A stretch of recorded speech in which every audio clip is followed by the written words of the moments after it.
and from Vanguard, offering investments designed to help individuals, institutions, and advisors reach their long-term financial goals. 1-888-VANGUARD. This is NPR, National Public Radio. And this is listener-supported KAWC. That's Yuma Public Radio, broadcasting from the campus of Arizona Western College and Northern Arizona University. Good afternoon to you. It's now 3:59. This is folk singer Michael Jonathan. We're celebrating the depth and richness of music and artists from our own home state of Kentucky, featuring the Charlie Sizemore Band, Rob McNerlin, Heidi Howe, Maggie Estes, and the one and only Judge Ray Corns on the next broadcast of the Wood Songs Old Time Radio. Sunday evening at 6 on KAWC, Yuma Public Radio. Sunny skies for the rest of the afternoon today. Kind of breezy, though. North winds 10 to 15 miles per hour with some higher gusts. Our high this afternoon should take us into the upper 70s. Right now, we have north winds at 12, gusting to 22, clear skies, and 77 degrees in Yuma. The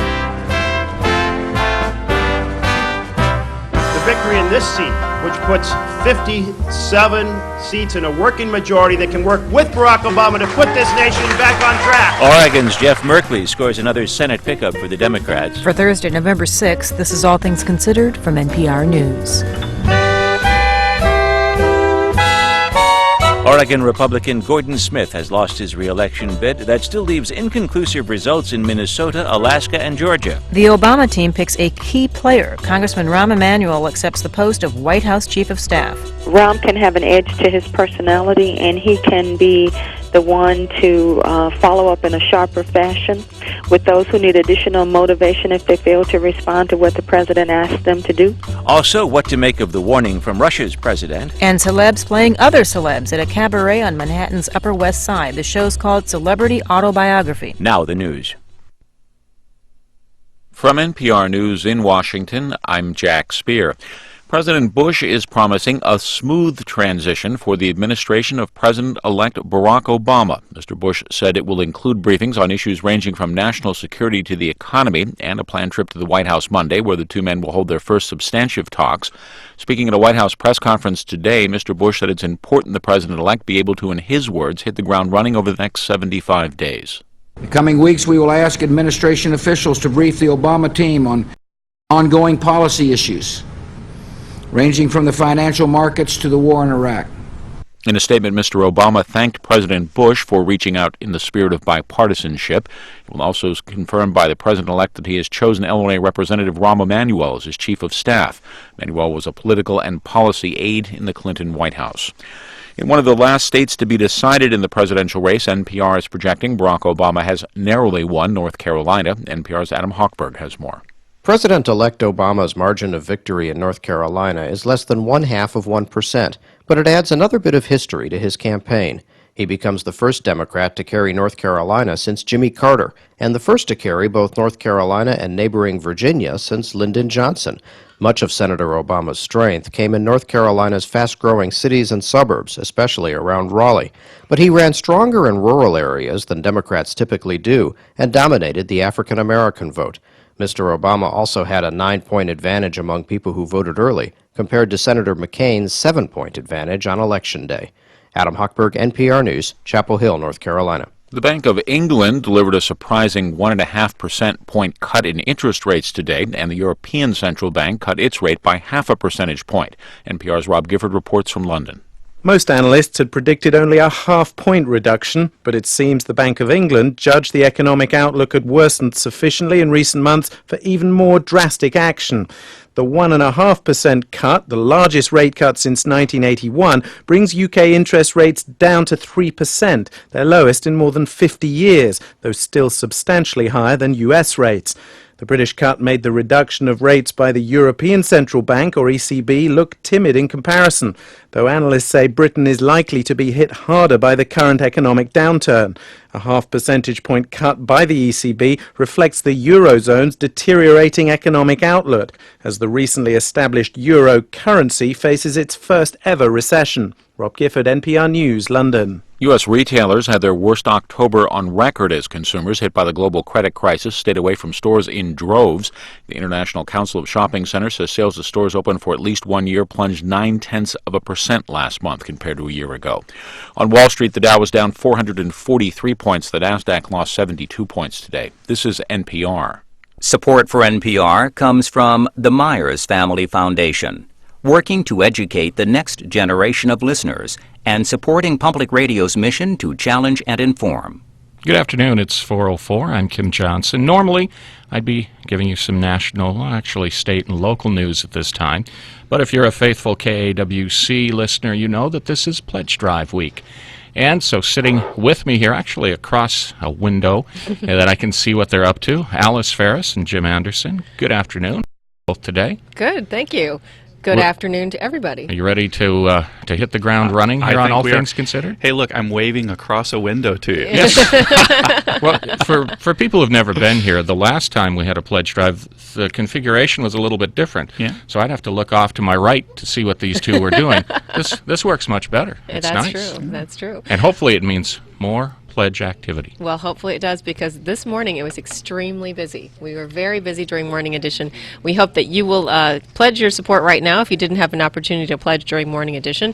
If you weren't quite awake at that time in the morning, give us a call at 344-7693. Again, 344-7693. We'd be happy to take your pledge of support right now.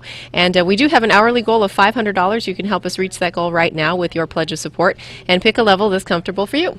And what I like is the fact that we get to offer everybody an opportunity to win that San Diego jersey, San Diego Chargers jersey. Yeah. Yep, number 31. In fact, we're going to be tweeting a picture of that soon, and we'll have it up on the website as well at www.kawc.org. But keep in mind, you're going to have to call to enter, or you can enter online. The number to call is 344-7693, and everybody that pledges today is going to get entered. So give us a call right now, 344-7693. We have volunteers waiting for your call. They're going to ask you a few simple questions like your name, your address, how much you would like to contribute, and how much you like KAWC. 344-7693. This is your opportunity for the next several days to show your support for KAWC and the things that we do here. Maybe to show your support for the election coverage that we've had over the past few days and with NPR for the past months and months and months, it seems like. So give us a call right now. The number is 344-7693. From NPR News, this is All Things Considered. I'm Robert Siegel. And I'm Michelle Norris. 2 days after the election, more victories for Barack Obama and the Democrats. NPR and other news organizations have called North Carolina for Obama. He defeated John McCain by about 13,000 votes there. Missouri remains too close to call. And another Republican senator has fallen. In Oregon, Gordon Smith has been defeated by Democrat Jeff Merkley, the state's Speaker of the House. Merkley celebrated today in Portland. The victory in this seat puts 57 seats in a working majority that can work with Barack Obama to put this nation back on track. The Democrats have picked up 6 seats and lost none. And here to help us analyze the new Senate is NPR's David Wellner. Hi, David. Hi, Robert.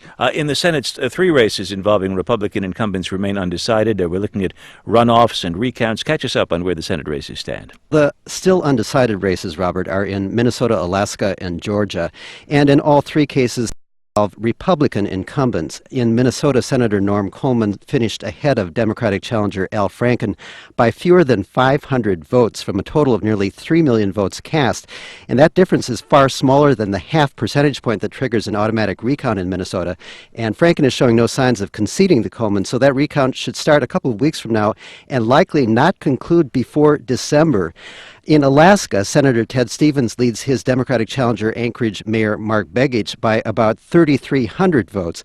That despite the fact that Stevens was found guilty last month on 7 felony counts of taking unreported gifts. But that race is still in limbo because close to 20% of the ballots have yet to be counted, most of them early and absentee ballots. Finally, in Georgia, it appears that Senator Saxby Chambliss has fallen just shy of the 50% plus one that he needed to avoid a December 2nd runoff against Democrat Jim Martin, who finished 3 percentage points behind Chambliss. Now, when we heard Jeff Merkley speak of 57 seats in a working majority, he was counting as Democrats both Bernie Sanders of Vermont, who's an independent, and independent Joseph Lieberman of Connecticut. Harry Reid, the Senate Majority Leader, had a meeting with him today. Senator Lieberman, of course, backed John McCain. What did Lieberman say about that? Well, Robert, Lieberman, of course, angered a lot of Senate Democrats with his very high-profile campaigning for John McCain, and some of them have been demanding that he be stripped of his chairmanship of the Homeland Security Committee now that they no longer need him to achieve a majority in the Senate. And Lieberman made a very brief statement this afternoon after his meeting with Majority Leader Reid, an encounter that he described as a good conversation between two colleagues and friends. Here's a bit of that statement. I want to spend some time in the next few days thinking about what Senator Reid and I discussed and what my options are at this point, and he promised me that he would do the same, and we will continue these conversations. And soon after that, Majority Leader Reid issued a statement saying no decisions have been made about Lieberman, but he added that Lieberman's comments and actions have raised serious concerns among Senate Democrats, and he said that he and Lieberman will be speaking to those Democrats in 2 weeks to discuss further steps. David, does the Democrats' interest in achieving 60 votes, supposedly the filibuster-proof majority, do you think that strengthens Lieberman's hand or weakens it in bargaining with Senator Reid? Well, the fact that they're going to fall probably a couple seats short of that 60 already weakens his hand. But there's also the fact that having 60 votes is no guarantee that you're going to have party unity on every vote for cutting off filibusters. So I don't think that that's an essential consideration anymore. This is the Senate, after all. We're talking about very independent-minded legislators. Yes, and herding cats is often the expression used for trying to get these people to think on the same page. Now, no Democratic senators lost their seats on Tuesday. Mary Landrieu in Louisiana was the one who had the toughest race, and she was reelected. There will be two who are leaving the Senate, Joe Biden and Barack Obama. What happens to their seats? Well, both those seats will be filled by the Democratic governors of Illinois and Delaware. It's not clear who Illinois Governor Rod Blagojevich will choose to replace Obama, but because the president-elect was the only African-American in the Senate, Blagojevich is expected to choose a black person to be his successor there, and among the names being mentioned are Congressman Jesse Jackson Jr., Congressman Danny Davis, and Illinois State Senate Leader Emil Jones Jr. As for Biden's successor, it's long been assumed that his son, Beau, who's Delaware's Attorney General, was being groomed to take over that seat. But Beau Biden's been deployed to Iraq as an Army National Guard reservist until late next year. So outgoing Delaware Governor Ruth Ann Minner could appoint a caretaker successor until a special election is held 2 years from now, or that decision might be made by Delaware's Governor-elect Jack Markell, who's sworn in the same day that Joe Biden takes his oath of office as Vice President. And just briefly, on the other side of the hill, in the House, the Democrats expanded their majority. Do we know yet by how many seats? Well, the Democrats have a net pickup so far of 19 seats, expanding their majority to 254, and another half dozen House races are still up in the air, so that majority could grow even bigger. NPR's David Wellner on Capitol Hill. Thank you very much. You're quite welcome, Robert. President-elect Barack Obama took an important first step today in organizing his new administration. Illinois Congressman Rahm Emanuel accepted his offer to serve as White House Chief of Staff. In a statement, Obama said of Emanuel, "No one I know is better at getting things done." Tomorrow, Obama plans to hold his first news conference as president-elect. And on Monday, he's scheduled to visit the White House. NPR's David Green has been following these developments.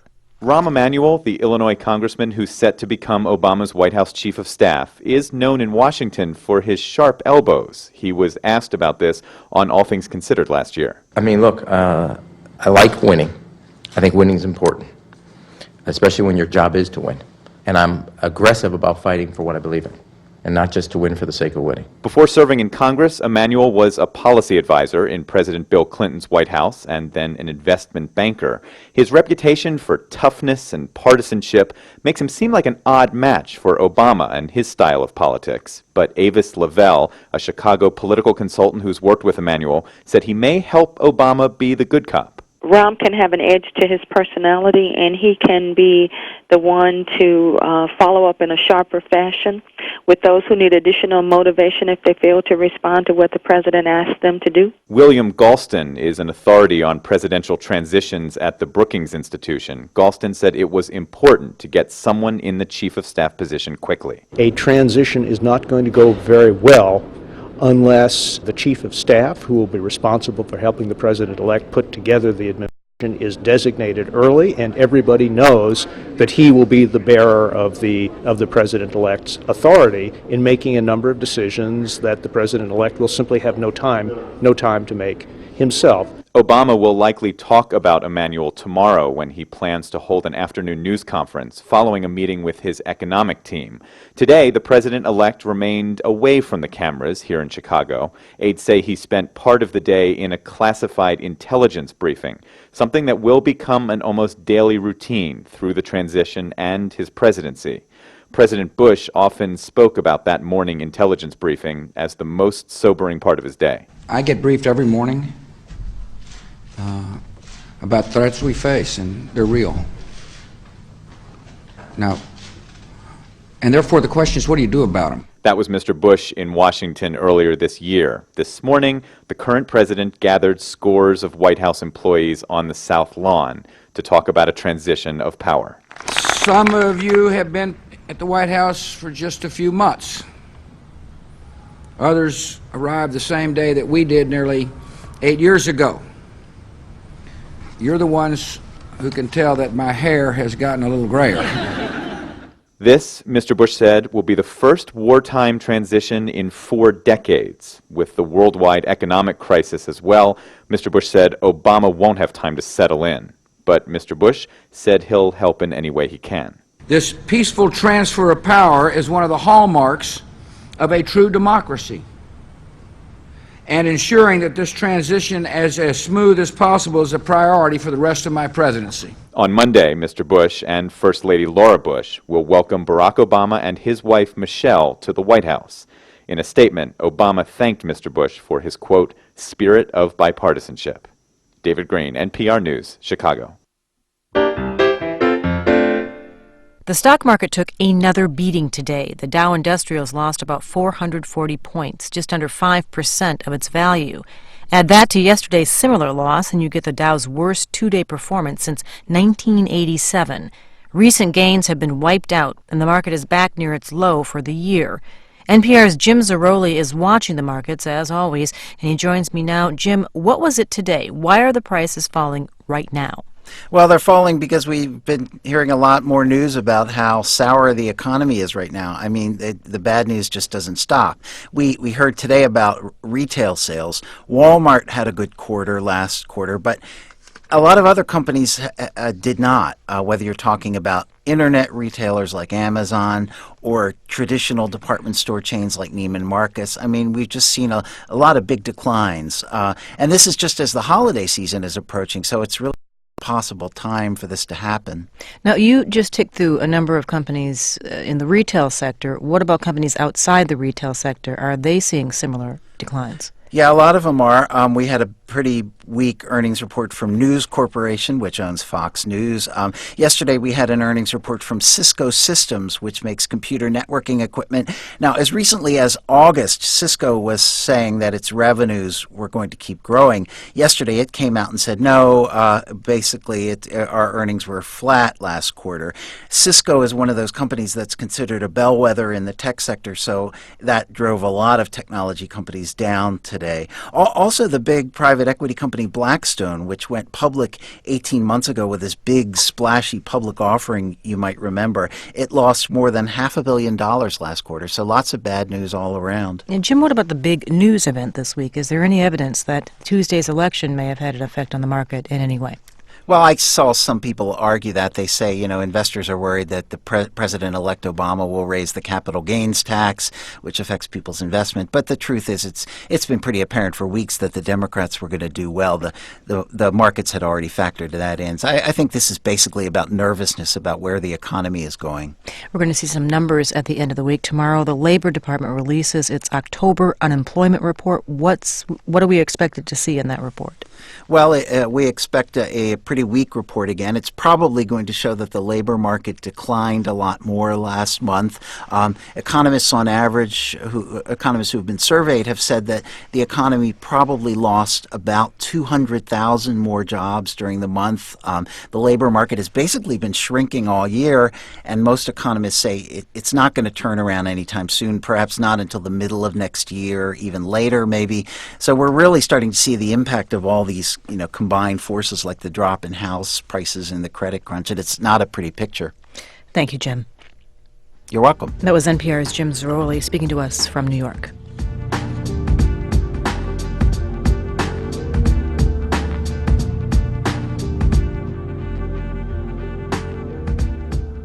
The anchorman who helped put Fox News on the map is retiring. A report on Britt Hume next on All Things Considered.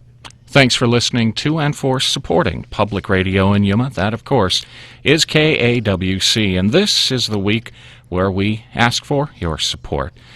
My name's Kim Johnson. I normally do news, and I still do news even this week, just not as much of it as we talk about public radio and KAWC.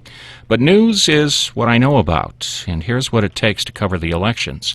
Great reporters who understand the news, relationships with national and international networks like NPR, PRI, and the BBC, understanding of what's important in these elections, a dedication to listen to the candidates and to listen to you, the voters.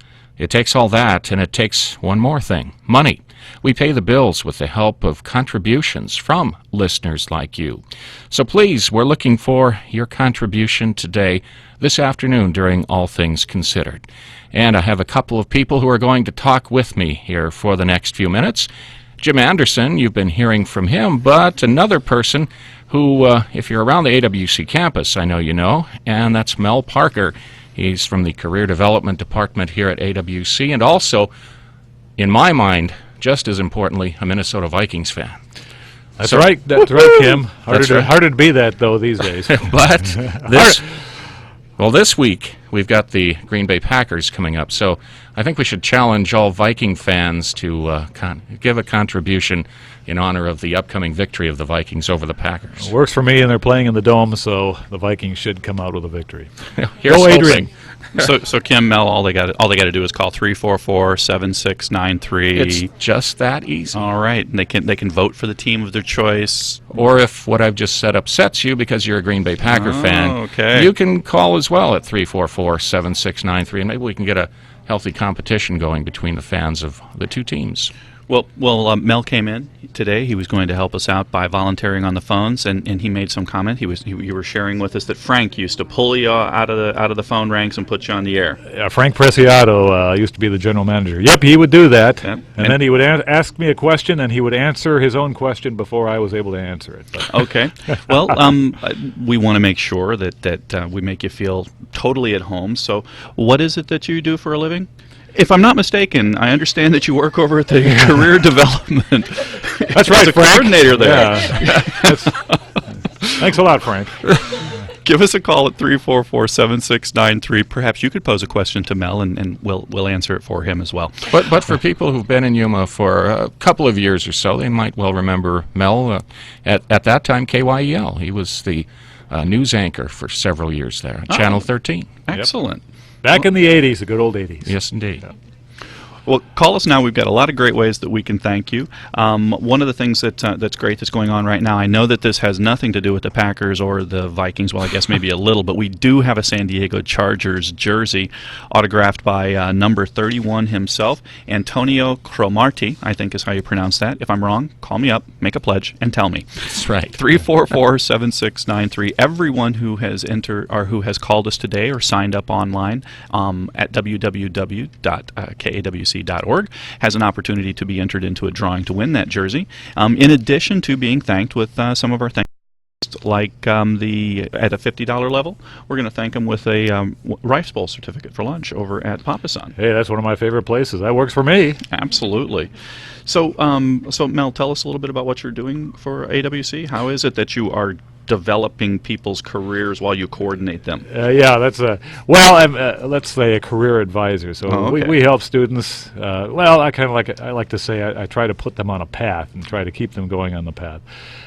We help them find jobs. We help them develop careers. Right now, we're gearing up for Family Night, which is a big event on this campus. 2 weeks from tonight on the 20th. So that's what's devoting most of our time now. That and, of course, meeting with students on a daily basis. It's a fun job. I enjoy it. So what are some of the activities that are going to go on there at Family Night? Family Night, it's the only time that there's a hot air balloon on the AWC campus. Wow. It's the only time there's ever a Ferris wheel on the AWC campus that I'm aware of.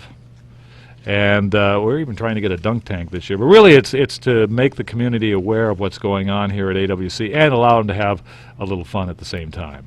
Well, it sounds like a lot of fun. I mean, I'd love to go up in a hot air balloon. I've never done that. Well, we don't let the balloon go up. The risk management people won't allow that. So it's tethered, but it sure is beautiful. It's at night, so it's a balloon glow. So it's outstanding. All right. Well, you're going to have to come out and check that out. You said 2 weeks from tonight? November 20th, 5 to 7:30 p.m. right here. Excellent. Well, show your support for KAWC as well by making a call to us at 344-7693. And again, make a contribution, an investment in your station at whatever level is most comfortable for you. There's a lot of ways that we can thank you. We'll tell you more about those in just a moment. I'm Susan Stamberg at NPR News. Remember white jackets with padded shoulders worn over T-shirts or polyester pantsuits? Happily, some things do go out of style. And just as happily, other things never do. NPR is always chic with its fine attention to detail. It's timeless and never flashy, so it goes anywhere, equally stylish at work, at home, and any place in between. It's the little black dress of radio. And better still, it's a great bargain. No matter what you give, you'll get more than your money's worth, and it will fit you forever. So please, make a pledge today. And by the way, you look marvelous. Well, thank you very much. There are so many different levels that you can pledge at. It's what you can afford, what you feel you would like to give. And one of them that I guess it's my favorite is the one that's the day sponsor. It's for $88.90, and you get a number of different mentions, 8 during the day, and you can use this, as we've talked about before, to pass along to an entity that deserves publicity. But what I especially like is you can say happy anniversary or happy birthday to your wife or to friends, maybe to your kids who are in school, it's their birthday. That day sponsorship, I still think it's one of the very best ways that you can pledge here to KAWC, and all you need to do that is to call 344-7693. Well, there's a lot of different reasons that people support public radio, and Mel, what draws you out here? I mean, to come out, to answer the phones, and to be ambushed and put on the air. What is it about public radio that makes you want to support it? I'm lonely. I need the recognition. But no, I love public radio. In fact, I'm a news junkie. Kim mentioned I was a news anchor years ago, and just because I'm not doing that kind of work anymore, it doesn't mean that I don't enjoy the news. So I listen to Morning Edition, and I listen to Weekend Edition. I listen to everything, and I love the jazz and the classical music. Yeah. And of course, coming from the Midwest, Prairie Home Companion. Sure thing. I can't miss that. So it's just, it's intellectually stimulating. Where else can you listen to Dan Shore nowadays? Yeah. Been watching or listening to Dan since I was 5 years old, and he was fighting Nixon. So I just love it. It's always on at my house. Every now and then on Fridays I'll switch to a few of the AM stations. Not for very long. It always goes back to KAWC. Well, and those of you that are out there that might not be aware of it, we also have an AM stream, so you can listen to us at 88.9 FM, or you may even be listening to us now at 1320, because our news programming, the morning edition, All Things Considered, as well as Weekend Edition and Weekend All Things Considered, are simulcast on both stations, along with a lot of other programs through the course of the week. But we break it up a little bit. We do some news and information on the AM side during midday, as well, and while we're doing music with Mark during the bridge, and with World Cafe during midday on the FM. So for whatever reason it is that you value your public radio station, give us a call at 344-7693. Show your support with an investment in Yuma Public Radio. My name is Tiff Merritt, and I love National Public Radio. I listen constantly. I'm a musician, and I travel all the time. I always turn to NPR for the news and for anything important that's going on around the world. I can't get enough of it. I always say, if anything can save the world, it's NPR. NPR is my source for everything. Broadcasting the news, though, is the most expensive programming that there is. And to do it right, it requires a commitment to cover news locally, regionally, nationally, and internationally. Keeping a staff of experienced journalists benefits you because insight and knowledge coming from those experienced journalists. Keeping this staff costs a great deal of money. By paying your fair share, you can benefit from their reporting. If we all contribute just a little, we certainly all gain a lot. So please call now with your financial contribution. That number again is 344-7693. 344-7693, and we're here with Mel Gibson. Mel Parker. You were right the first time. Okay. I think that mistake is often made. A handsome, dashing fellow. Yeah, that works. He said when he was introduced to me, he said his name was Mel Parker, but I could call him Gibson, and I was wondering, what does vodka and onions have to do with this guy at all? But call us at 344-7693. Show your support for your public radio station, for Yuma Public Radio. There's a lot of ways that we can thank you. One of the things that we've just added to the items today that we can thank you with is lunch for two over at Esther's Good Eats. We were fortunate enough to be able to enjoy sandwiches from Esther's today, Mel. In fact, I think we've got one waiting for you over in the fridge. So if you're still a little hungry, we can set you up with that. I'm on my way. And the Good Eats part really is true. It's great. They do all of their soups are homemade. All of them are made fresh each day. The bread is from a local bakery from Goldsboro, and just great opportunities for a $50 pledge. We can send you over to Esther's for lunch. Just $50 when you call 344-7693. We are coming up now, getting set for the news here on KAWC. That's what we've been talking about during this break, the news and the importance of it and your contribution. If you can call, we'd certainly appreciate it. The number is 344-7693. Back to All Things Considered for this look at national, international news. NPR News in Washington, I'm Ann Taylor. Democrats have added another Senate win, number 6, with Oregon House Speaker Jeff Merkley defeating Republican Senator Gordon Smith. 3 other Senate races are not resolved. NPR's David Welna has more. Even though Gordon Smith campaigned touting his ties to Senate Democrats, Democratic challenger Merkley apparently succeeded in portraying the two-term senator as a Bush Republican. Merkley's win means Senate Democrats will hold at least 55 seats next year, and 2 more when counting the 2 independent senators who caucus with them. No clear winners yet emerged in 3 Senate races. In Minnesota, GOP incumbent Norm Coleman got fewer than 500 votes more than Democrat Al Franken. That triggers an automatic recount. GOP Alaskan Senator Ted Stevens, who was convicted on felony corruption charges last month, has a small lead over Democratic challenger Mark Begich, but many votes remain to be counted. And in Georgia, GOP incumbent Saxby Chambliss faces a December 2 runoff against Democrat Jim Martin. David Welna, NPR News. The Bush administration is again trying to tighten the financial noose on Iran, this time blocking banks in Iran from having even indirect access to the U.S. financial system. NPR's Michelle Culliman reports. The Bush administration accuses Iran of using its banks to support terrorist groups in the Middle East and for its weapons programs, so a top Treasury Department official, Stuart Levy, says he's ending Iran's ability to conduct what are known as U-turn transactions. Given Iran's conduct, it is necessary to close off even this indirect access. He said U-turn transactions allowed U.S. banks to indirectly process payments involving Iran if they began and ended with a non-Iranian foreign bank. Michelle Kellerman, NPR News, Washington. On Wall Street, the Dow Jones Industrial Average lost 443 points. The Nasdaq was down by 72 points. This is NPR News. In Britain, police have charged a man with plotting an act of terrorism. The 43-year-old man was arrested last week after police found a suspected explosive device when he was searched at a railroad station in eastern England. After his release Saturday, he was then rearrested by Scotland Yard. 6 weeks after signing a state budget, California Governor Arnold Schwarzenegger is calling a special session of the state legislature to deal with an $11 billion deficit, largely the result of the current economic crisis. NPR's Ina Jaffe has more. Schwarzenegger's calling for a wide array of proposals to deal with the state's ailing economy. On this agenda are about $4.4 billion in tax hikes and slightly more than that in spending cuts. He's also proposing measures to stem the home foreclosure crisis and warns that the state's unemployment insurance fund is nearing insolvency. We have a dramatic situation here, and it takes dramatic solutions and immediate action.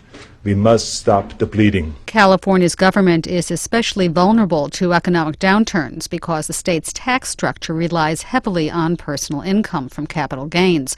Schwarzenegger wants a commission to propose an overhaul of the state's tax code. Ina Jaffe, NPR News. Retail sales declined last month in one of the slowest Octobers in years. Walmart, however, was an exception, as shoppers concentrated on discounted basic items. This comes after a weak selling season in September. In trading in Europe, the dollar was mixed against other major foreign currencies. Gold prices moved higher. I'm Ann Taylor, NPR News, Washington. Support for NPR comes from the Music Performance Fund, striving to enrich lives by sponsoring thousands of public concerts in the United States. Schedules at musicpf.org. Thanks for listening to and for supporting public radio here in Yuma. That's KAWC. More so than most weeks of the year, the support that you give is highlighted, and we show just how important it is to us. And it's important in the news area because democracy is all about choosing. Our nation is built on individual choices of nearly 125 million Americans who vote. Each voter makes up his or her mind and then casts their vote on the first Tuesday in November. And we just had that happen this week. We hope that KAWC helped you to make an informed choice. Over the past election season, we covered the issues, the events, the speeches, the debates.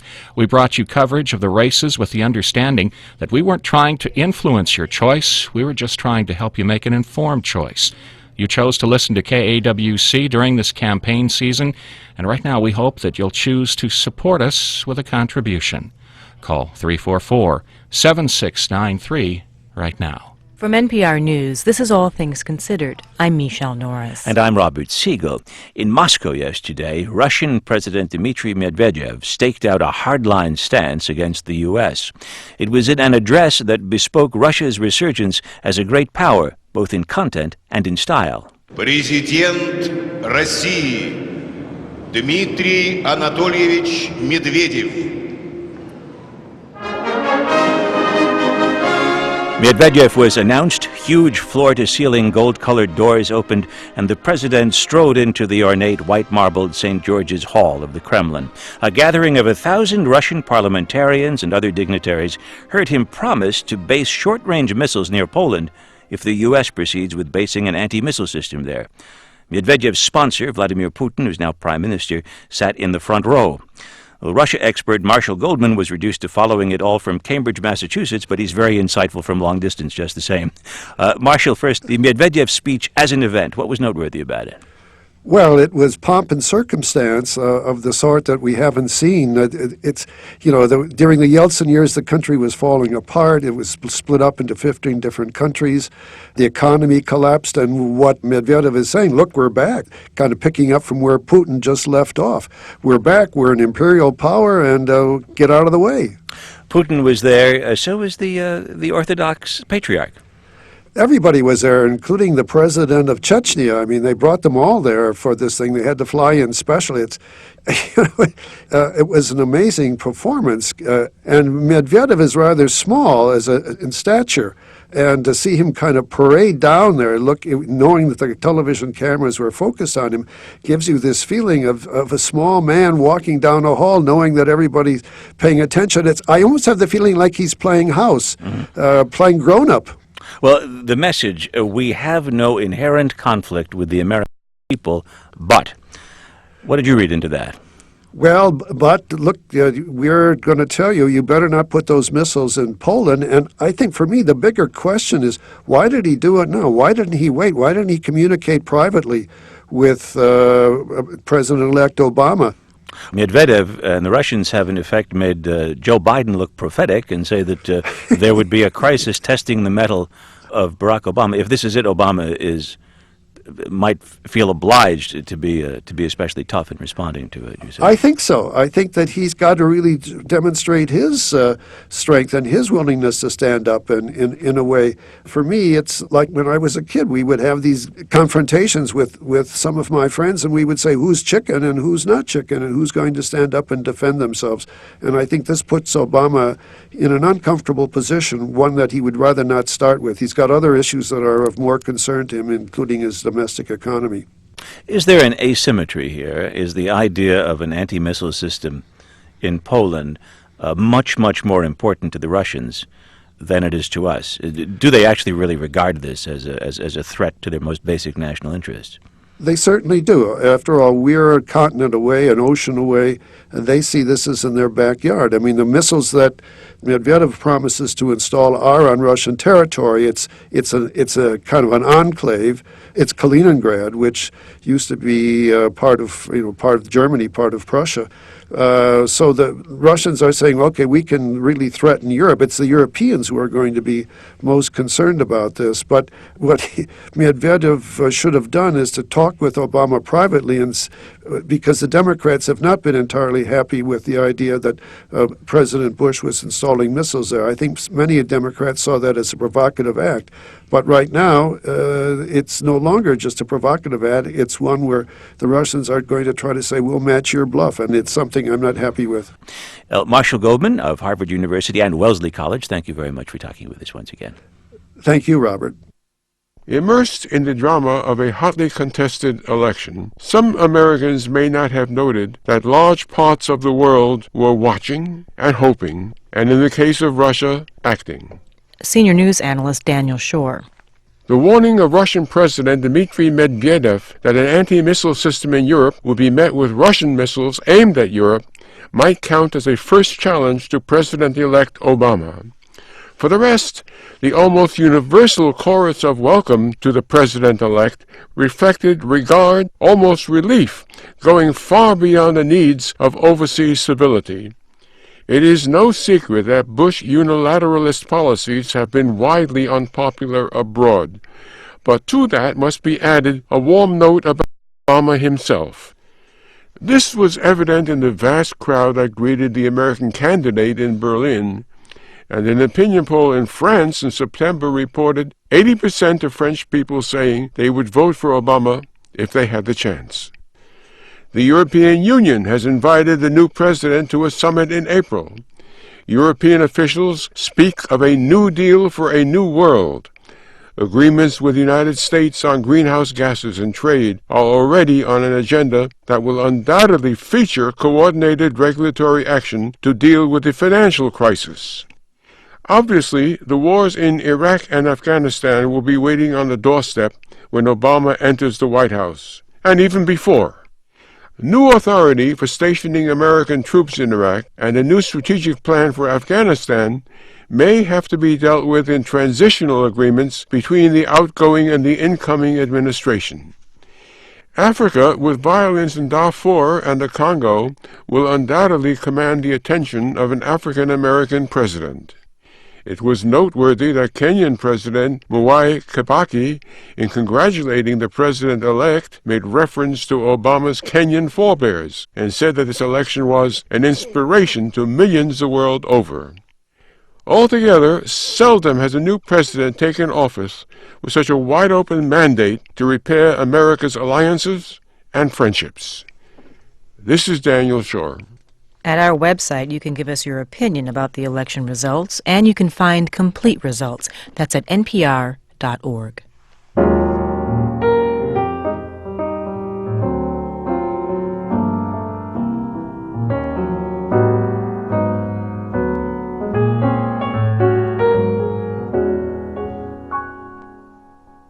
To China now, where party leaders are worried about rural discontent, which has a history of causing problems.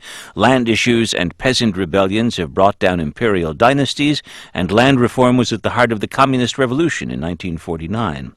Today in China, there is widespread poverty in the countryside and thousands of protests every year.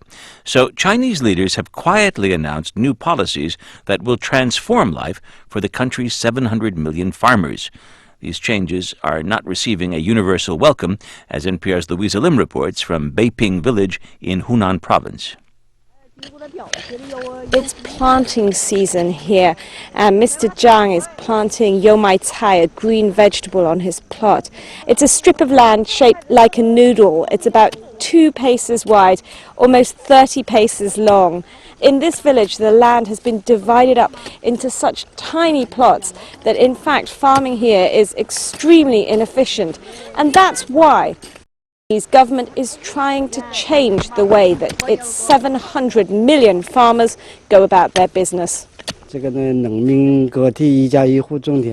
we each tend our plots by ourselves, we'll never get rich, Zhang Shilin says. We need to lease our land out to professionals to increase our incomes.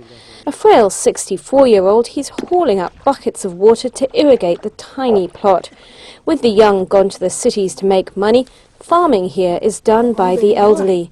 That won't be the case for much longer. Beiping village is setting up a cooperative. It will lease farmers' land, consolidate the patchwork of plots, then modernize and mechanize farming. In return, it promises each farmer £440 of grain a year.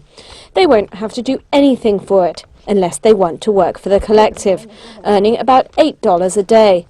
Chinese farmers don't actually own their land, but they do have land use rights. And these reforms make it easier for farmers to lease these rights or sell them to agribusiness.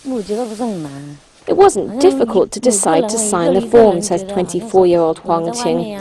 She left the village 6 years ago, but she's back for a holiday. She likes the fact that she'll be able to return to the city without worrying about the land. It's tough for the old people left behind to do the farming, she goes on. This is a better way. However, there's resistance among the village's senior citizens. Land has traditionally served as social security for China's peasants, and some fear these reforms could potentially create millions of landless farmers. There's no money without land, says 76-year-old Liu Jiude. The changes are bad for us older people. He's perched on a low stool, sifting out hulks of soybeans. The older villagers are grappling with the ideological implications too. Some fear a return to the days of exploitative landlords, whose evils were the subject of communist propaganda. Nowadays, it seems, big landlords are fine so long as they raise incomes. Village Communist Party Secretary Liu Fuyuan. Our leaders are rolling out policies to help farmers get rich. They want to close the gap between the city and the countryside. They want to urbanize the countryside. The small fields will become big fields, and we'll have rows and rows of houses like in the city. As he juggles phone calls, Liu Fuyuan looks under stress. He's the Communist Party secretary, head of the collective, and village chief. That's a big concentration of power in one person. He's also charged with pushing through these reforms in Beiping, where each person farms on average less than 1/5 of an acre. He says 80% of the village's 2018 residents have signed their land. Those who don't want to can opt out. Of course there's a lot of pressure. We're out in front. We're an experimental place, so we're allowed to succeed or fail by ourselves. So China's Communist Party is jettisoning ideology for the sake of economic necessity. Rural dwellers earn just a third of the urbanites, and given the rising discontent, the focus is on increasing countryside incomes. But China's leaders have steered clear of more radical reform. Farmers still can't use their land to get loans and don't have ownership rights over their land. Nonetheless, these reforms are politically sensitive, and that becomes abundantly clear at Beiping Village. As I talk to villagers, a local official who refuses to identify himself arrives. He tells farmers not to talk to me. We can't tell you any details, he says. It's too early. We're still working it out. Details aside, these reforms are far-reaching. China's communist leaders rose to power by liberating peasant farmers from the reviled landlord class. Now they're promising to liberate peasants from the land itself. Louisa Lim, NPR News, Beiping Village, Hunan Province, China.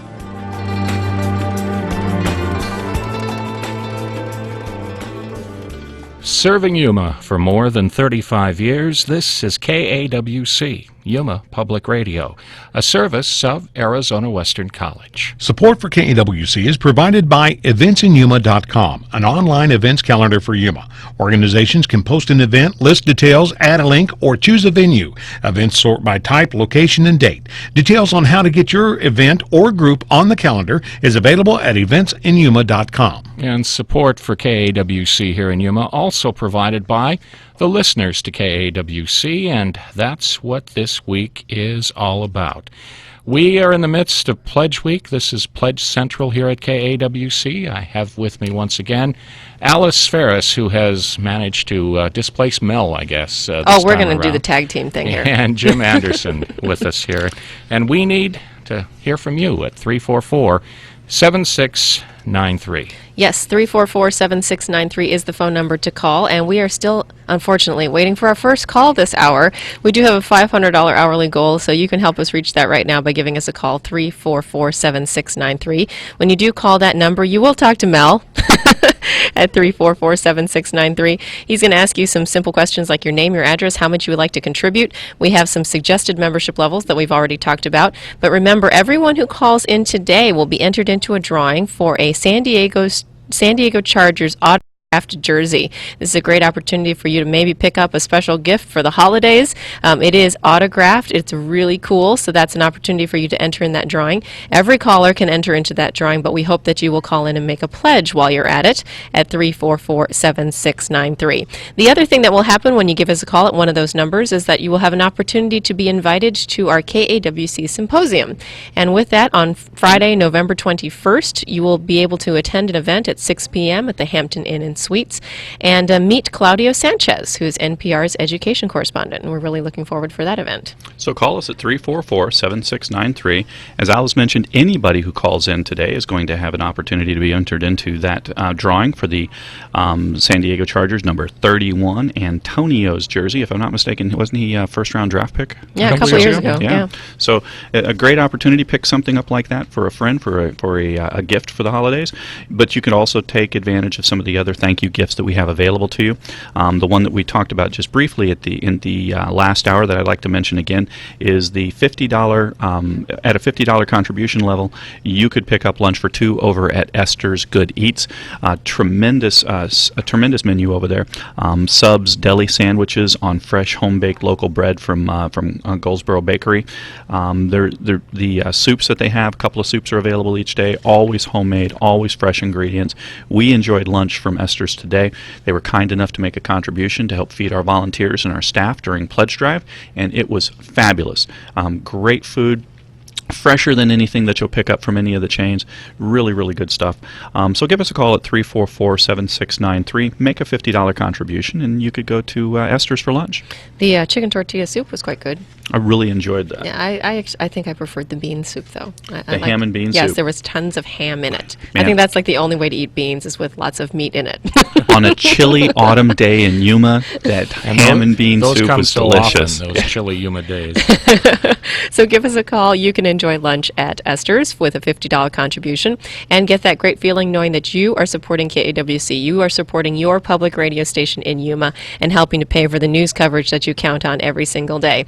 We know that it's about 4:52 and it is a busy time of your day. Maybe you're just wrapping up at work. Maybe you're just getting into the car.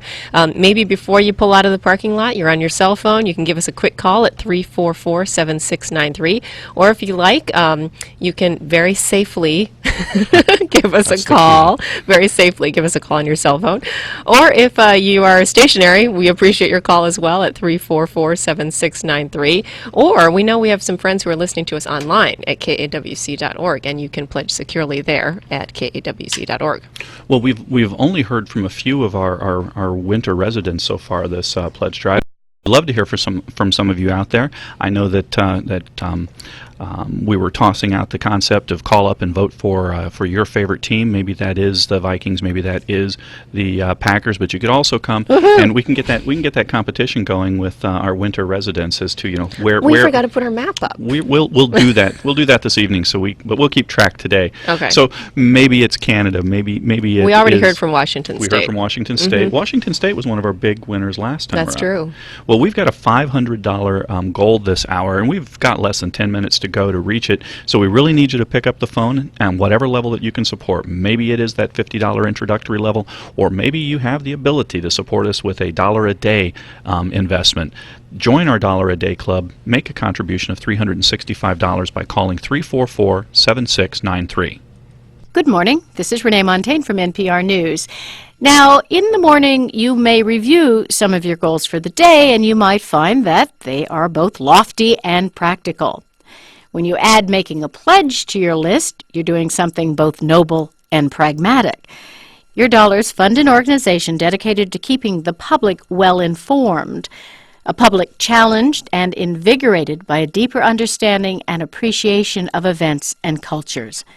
At the same time, your support provides satellite connections, tape recorders, and all the other equipment that makes this high standard of public service possible. So reach into your pocket, make a pledge, and cross an important goal off your list. It's easy and fast, and trust me, you'll feel good all day. And you can make that same pledge in the afternoon. It works just as well. We need you to call at 344-7693. Now, I want to talk once again, just for a moment, about day sponsors. It's my favorite different type of contribution here at KAWC. If you make that day sponsor pledge, $88.90, that brings you 8 announcements on whatever particular day you choose, whether that's Mother's Day, Father's Day, maybe next year, or even this year if it's still open, I suppose, Veterans Day. That's coming up next week. Or you can be the kind of person who's magnanimous and decides that maybe an organization that you believe in would be a better choice to get their message out on any particular day. It's just that easy, and all you have to do is call 344-7693 and then make that pledge of $88.90. 344-7693 is that number to call, and you will talk to Mel, who's anxiously waiting your call because it's very quiet here in the studio. Can you hear that? Yeah, that's pretty quiet. Give us a call, 344-7693. Please help us out. Be our first caller this hour at 344-7693. Pledge the amount that works for your budget, whether $50 membership level or the $1 a day club membership level, because if you listen to KAWC as much as we do, perhaps there's one thing on the radio that you hear every single day that's worth $1 to you, and nowadays you can't even get a cup of coffee for $1. So if it's worth it to you to spend $1 on something that you hear on KAWC each day, maybe you can consider that $1 a day club membership level, which is a $365 contribution right now at 344-7693. And hopefully you heard that. We got our first phone call. Right. Yay! And well, if that is one of those $1 a day memberships, we will have the good fortune of being so close to reaching our hourly goal. That goal is $500. We don't know how much that value is on this most recent call, so please call now.